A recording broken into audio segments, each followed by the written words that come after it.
Assalamu alaikum students. On behalf of Department of Electrical and Computer Engineering, I Ali Rahman welcomes you to another session for the memories for the course Digital Logic Design, and this session is specifically designed for the students of BCS 3 and BCS 3D. First, see the contents which we will be covering in this session. First of all, we will be having the review of the previous session with introduction to the memories. Then we will discuss the content of the memory, how the memories are organized and what are the contents of the memories. Then how we perform read and write operations with timing diagrams. We will going to discuss that, and then we'll discuss the memory description in hardware descriptive language, and we will use Verilog HCL.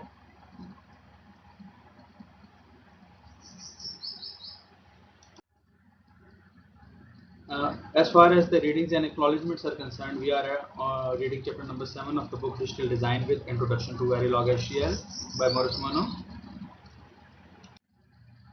So to start with, let us first have a quick review what we have studied in the previous session. In our previous session, we have defined memories and the types of memories, and we have said that memories are basically divided into two main categories. Either the memories are random access memory, that is RAM, or a read-only memory, and we've said that in random access memory we perform both read and write operations, and whereas in read-only memory we only perform the read operation. Write operation is not allowed. But some read-only memories, we have some specific types such as programmable logic arrays or programmable array logics, and field programmable gate arrays that are programmable structures.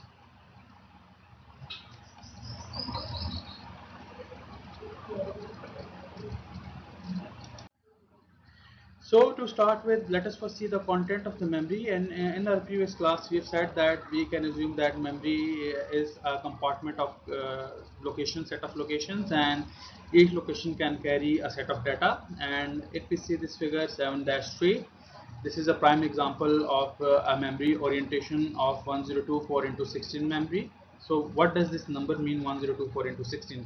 Basically 1024 are the total number of addressable locations in a memory, and 16 stands for the 16 bits we can store on a single location. We can see from this orientation as well.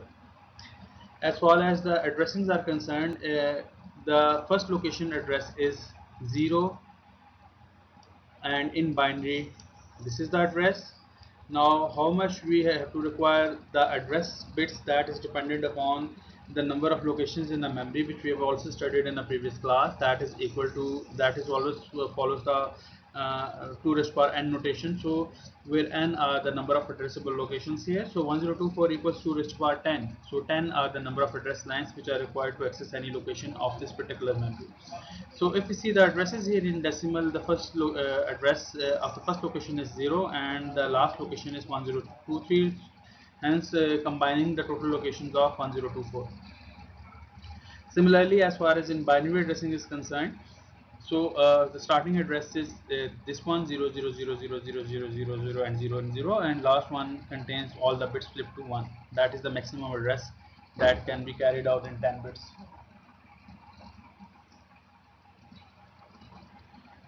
So each word in the memory is assigned an identification number, that is basically the address. And what is the range of the address? Basically starts from 0 to 2 raised power k minus 1, where k are the maximum number of locations, 2 raised power k are the maximum number of locations in that memory. So if you see from this notation, the minimal address is 0 and maximum address is 1023, that is 1024 minus 1, where k are the number of address lines, which we have studied this earlier as well. So the number of words in a memory with one of the letter k is equal to 2 raised power 10, m equals to 2 raised power 20, and g equals 2 raised power 30.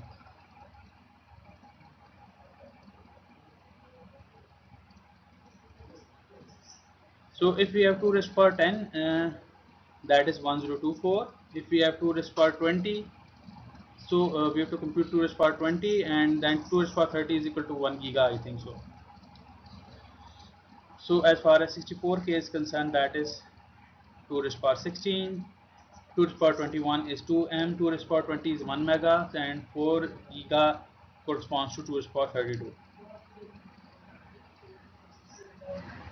So we always follow the notation of 2 raised power n,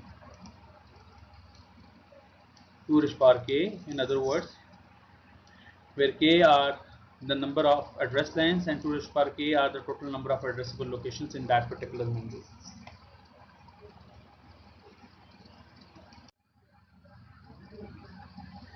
Now let us see how we're going to write and perform read operations by using memories. And if we are talking about write and read operation, definitely we are talking about a RAM, random access memory, because in ROM we don't have any sort of write operation here, uh, uh, unless and until some specific type that allows us to reprogram that particular structure. So in order to write and read operation, what we have to do is, now we have to think from the computer's point of view. What computer used to do is, for example, in this particular case, so our main device that is used to process the information and process all the data and control all the hardware, that is basically the CPU, that is the central processing unit or the processor itself. So in this particular example we will be seeing that how the processor or the CPU, that is basically the brain of the computer,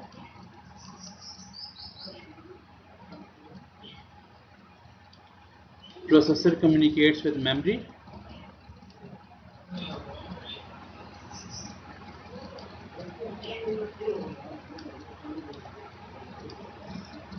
So what we have to do is we have to perform the write operation. First of all, we are talking from the processor's point of view, or a process in which we want to write some data into the memory. First of all, what we have to do is we have to transfer the word to be stored in a memory. First of all, we have to apply the binary address on the address line. We have to provide the location on which we have to store that particular data. Unless and until the address is provided, the next step is to place that data on a data bus, or the carrier that used to carry the data towards the memory. So we have to place the data bits that must be stored on a memory on the data line, data input lines. That is basically the data bus coming from processor towards the memory, or from the memory towards the processor. And then the next thing is we have to tell the memory what to perform, either to perform the read operation or to perform the write operation. So since we are performing the write operation, we have to activate the write input.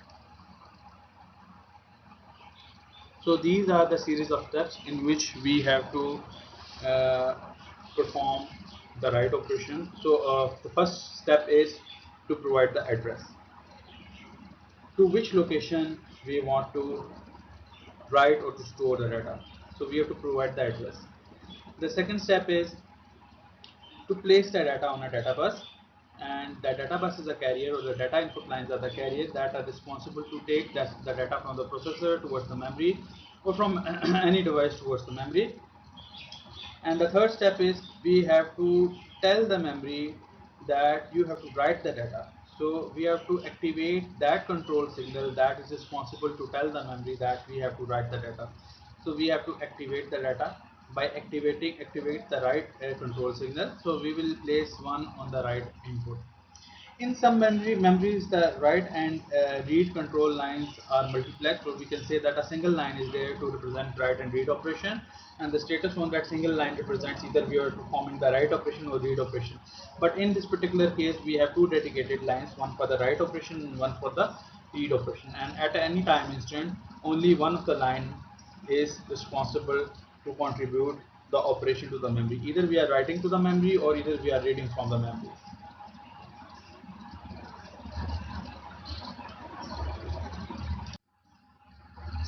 Now, in order to transfer some stored word out of memory, for example, we want to send some data towards the processor. So what we have to do is, uh, first step is to apply the binary address, because we have to tell the location from where we want to read. So that is important. That is the important thing. So the first step is to place the address on the address line. Then what we have to do is we have to activate the read input in order to tell the memory that we want to read some data on this particular location. And the third thing is what memory will do is memory will place the content at that particular location on the output data lines or the data bus, so that that data can be carried out to its destination. So if we consider this table 7-1, basically it tells us some dedicated control lines that are there, and it tells us that we have a memory enable signal. In order to perform any read operation or write operation, the first thing we have to do is we have to enable that memory. So that control line is used in that particular way. So in order to enable or disable, so this is active high enable memory, so which means that if we place 1 at this control line, the memory is enabled for read or write operation, and if we place 0, so whatsoever the current status of read and write is, there should be nothing that should be performed by the memory. And then we have a single line for the read and write operation in this table, and in this particular case, if we place 0 here at this line, the write operation is selected. So this is basically, we can say that we can represent this line as read slash write bar or write complement. So whenever the value of this line is 0, we are performing the write operation. See here, we are performing the write operation, and when we place this line to 1 here, we are performing the read operation. But one important thing we must know, that in order to perform the read operation or write operation, we must enable the memory first. So if the memory is disabled, and we can see that if we place 0 at this control line, the memory is disabled. So whatsoever the status of read and write is, no operation should be performed by the memory. So to summarize it, in order to perform the read operation or in order to perform the write operation, the first important step is that we have to provide the address of the memory location we want to access, either for read or either for write operation. So the first step is to provide the address, and we will use address lines in order to provide that particular address of that particular location to which we want to perform that particular operation. The second step is dependent upon either we are performing the read operation or we are performing the write operation. If we are performing the write operation, the next step is we place the data on the data line. So the data carrier that are used to carry the data towards the memory, basically that are the data bus that carries the data from processor to memory in case of computer system. And the next step is we have to provide a control signal that tells the memory that either you have to perform read operation or write operation. So we will use that particular line that is used to tell the memory that you have to perform the read operation or write operation. So that is dependent upon that particular line that and the value at that particular line that we are performing read operation or write operation. For example, according to table 7-1, if we are putting 0 or we are setting read slash write bar to 0, then we are performing the write operation. Then the data is written to the memory with some specific delay. Why we are saying that with some specific delay? Because memory has to respond in a certain time, and memories are considered to be slower devices as compared to the other processing devices. The processor is basically a faster device, and memory is a slower device. So memory used to set some time, that is basically access time or cycle time, that is required to be met in order to perform any operation, which we will be discussing that these things while we will be discussing the timing diagrams. So in order to read operation, what we have to do is, the first thing is to provide the address. The second thing is to set the memory in such a way that it is performing read operation, so that we will provide that control input that tells the memory that you have to perform read operation, and then the data from that particular location is placed at the data bus, and then data is sent towards its destination.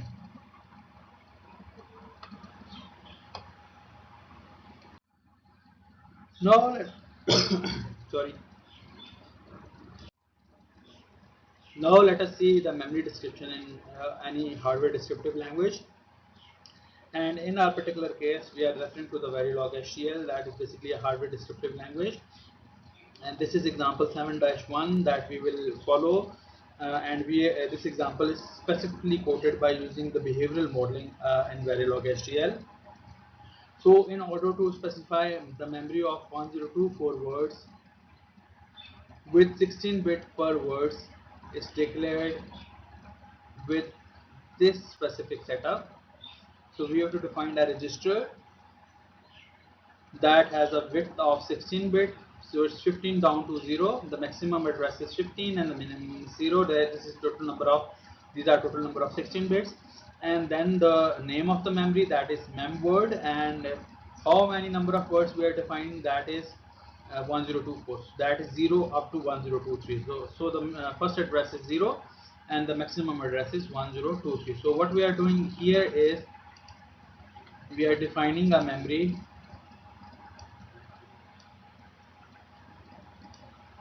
that has a name memword,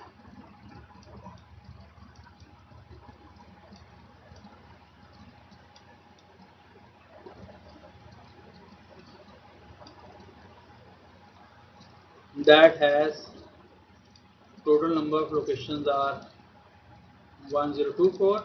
These are the number of locations, and each location can hold 16-bit data.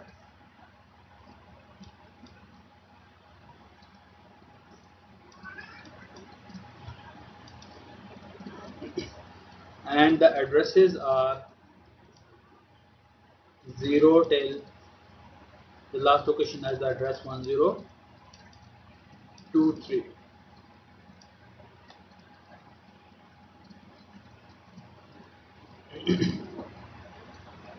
So now let us see how we'll perform the write and read operation. Basically, then we'll move towards the code and we'll see how this code will work.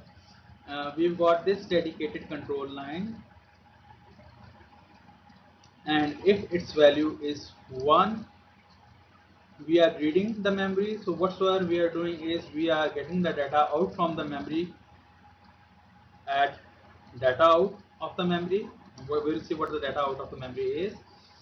That is the interface that used to send the data on the data bus, so the data carrier. And if we place this line to 0, what we are doing is whatsoever is placed on data in or the input lines, that is been stored in the memory.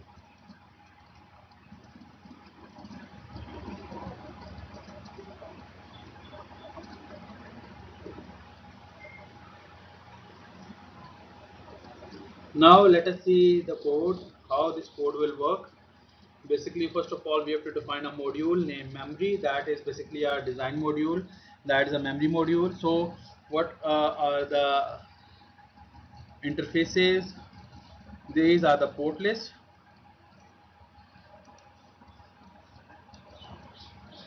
This is the port list basically.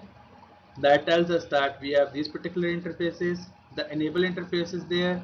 Then we have read write interfaces there. Then we have address interfaces there. Then we have data in interface and data out interface. Now the next step is to define which are the interfaces that are used for the input and which are the interfaces that are used for the output for this particular module. Here, first of all, we are defining the enable and read / write as the single bit input. This is the input interface, and then we have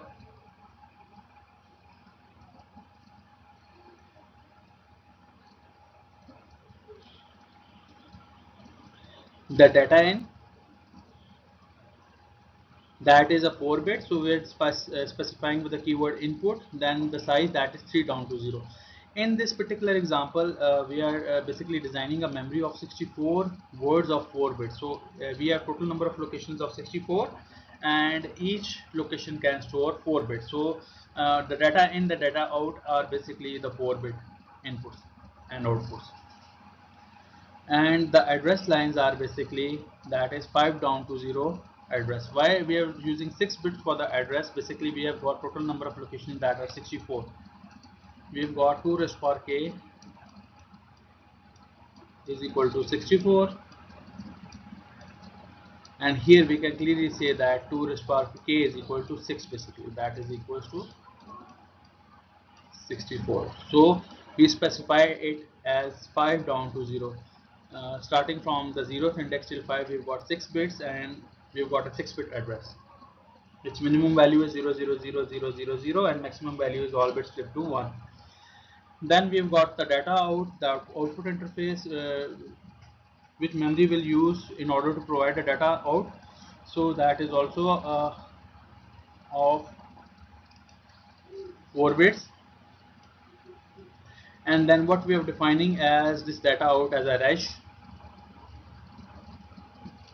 because we have to hold that data in so that it can be moved. And in behavioral modeling we have to define our outputs as the reg. Now the next step is to define the memory basically. So this is the primary setup that is defining our 64 into 4 memory. We start with the keyword reg, then the size, that is 3 down to 0, 4 bits we are storing at single location, and we are defining its name as mem, and total number of indexes are 0 till 63. So what we are defining here in this particular code is we are defining a memory name mem. Each location can store 4 bits,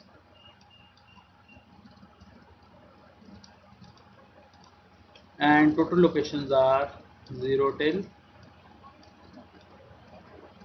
63. And in terms of binary, what we are getting the address of 6 bits. 1, and this is basically this address is 1 1 1 1 1 1,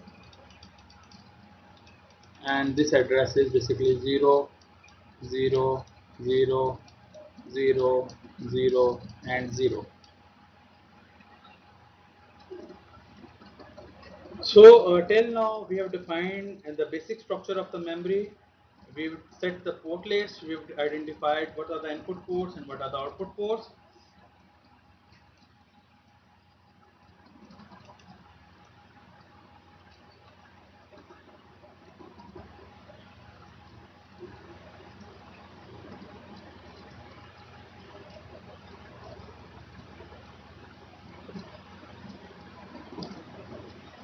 So the next step is to tell how the memory will operate basically. So what we are using is we are using an always block that will execute in a sequential order within that particular block, and we are making it sensitive to enable or read or write.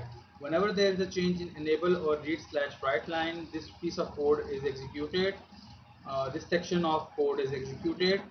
So whatsoever we are doing is, first of all, we are putting a check on enable if the memory is enabled. So if enable equals to 1, then the read or write operation should be performed. Else, if this condition is not met, then the data out should be put on a high impedance state. So if we have got the memory enabled, the first check is true, then we'll gonna check on read and write operation, this control line. And if read write, we are doing it in such a way that if read write equals to 1, then what we are doing, we are performing the read operation here according to this justification, and whatsoever the data that has been placed at this address, that has been moved at the data out. So assume it just like the array operation we are performing in C, C++ or some other platform. So in that particular case, that location is accessed and the data is being placed at data out. And if we got this dedicated control line equals to 0, in that particular case, whatsoever the data is being provided at data in interface, that should be stored or written at the address, at that particular address in the memory. So this instruction is this command is responsible to write the data from available at data into that particular location. So if we are getting data out from the memory, basically we are getting read operation, and if data is flowing towards the memory, we are getting write operation in a simpler way. And then we have used the end module keyword to end that particular module.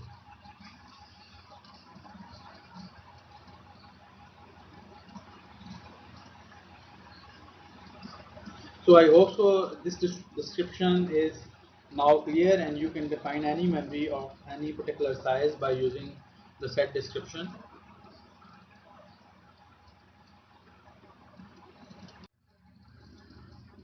Now coming to the timing diagrams here, this is basically a graphical representation how these reads and write operations are performed here. And Basically, we are saying that the access and cycle time of a memory must be within the time equal to the fixed number of CPU clock cycles. We have to meet this access and cycle time basically. How much time that is required to access that particular memory and how much time is required to perform that read or write operation. Basically, these are the access and cycle times. So since we have already said that the memories are basically the slower devices and processors are basically the faster devices, so processor have to wait in order to perform the read and write operation. This is basically the bottleneck in the computer system. That is basically limiting the speed of the system basically. Now we are basically in order to avoid these scenarios, we are using those sort of mechanism or those sort of alternatives that can be faster as compared to the response of the normal conventional memory. But all the techniques definitely have some pros and cons, and some cost element is also involved in order to meet the speed constraints or in order to improve the performance constraints. So in this particular example, we have a processor that has a clock of 1 megahertz, which means that the time period for one cycle is 20 nanosecond. And in this particular case, in this particular example, the memory is responding within the 50 nanoseconds. So in that particular 50 nanosecond time frame, the memory is responding either for read or write operation. So these are the number of clock cycles the processor is consuming or the wasted in order to perform read or write operation. At least we require 3 clock cycles of the processor in order to perform read and write operations. How we're gonna do this in order to write or in order to read? Basically, these timing diagrams will indicate the operation, and these timing diagrams are basically the approximate diagrams since we don't have any sort of exact information of the processor or the memory. So according to this particular example, we are discussing this diagram. What we are doing is, first of all, we are placing the address on the address line. So we will put the valid address on the address lines that will carry that address towards the memory. Since it's a multiple number of lines, so this is a bus orientation in a timing diagram that represents the multiple number of lines, and these number of lines represents the total number of size of the address basically. We place a valid address here on address bus. So this address should be there till the one bus operation or one cycle is completed. Then what we are doing is we are enabling the memory. See, starting from time t1, we are setting this control line to 1 till this duration. So the memory is enabled for this duration for read and write operation. The next thing is to indicate either we are performing the read operation or we are performing the write operation. Since we are performing the write operation, what we are doing is we are setting this control line to 0, which was 1 before for the bus operation, one bus operation. And at that particular time, whatsoever the data is being placed on the data lines, that is being stored on this particular address within 50 nanoseconds.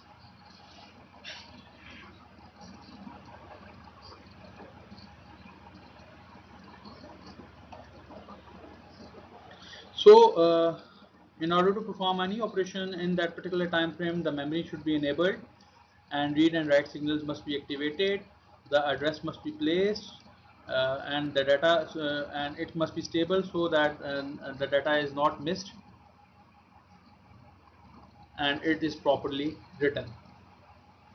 So what we are doing is we are placing the address first, then we are enabling the memory, then we are setting write to 0, and for all that operation the data must be there on the data line so that at any time instant the data should be written to that specific location.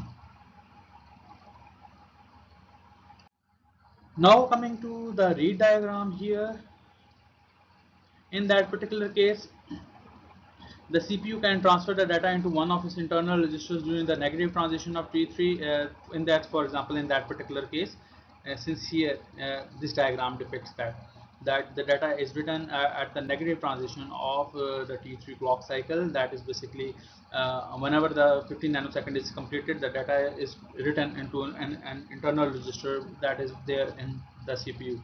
So here what we are doing is, first of all, in order to perform read operation, the first step is same. We are providing the valid address on the address lines that used to carry address from processor towards the memory.